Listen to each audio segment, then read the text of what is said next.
Happy Saturday, everybody. And getting ready for, well, if the weather clears up, it's still foggy outside and kind of moist. We'll see if it clears up. We can go to test and tune, but got the cars all back together. As you can see, interior consoles back in. And last thing I had to do this morning was, put the fluid back in the T5, and then I went ahead and I adjusted and I centered the rear with the car. I noticed, because I dolly my car, I have to put the straps over the tires. I noticed one side was tighter than the other on the inside, so I figured I'd go ahead and center the rear end, which I did with these plumb bobs off the fender, and then measured to the rim and got them to where they're exactly the same, 1.5 inches from the line to the top of the rim. Adjusting the upper control arms, and then while I was at it, I adjusted the pinion angle.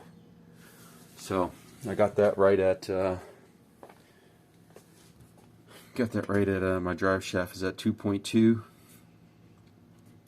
and then I adjusted the rear to 0.3, so I'm right at 2.5.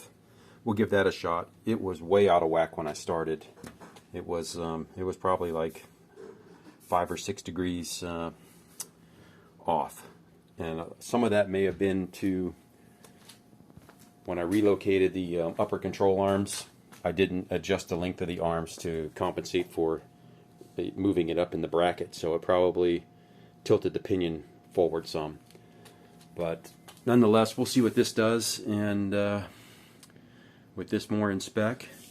But anyway, this glad I was able to at least get this centered out, the rear end centered in the car better, and the pinion adjusted, and she's all back together, ready to go.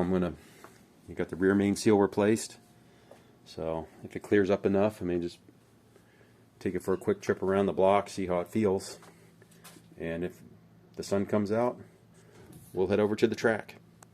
Alright guys, have a great weekend.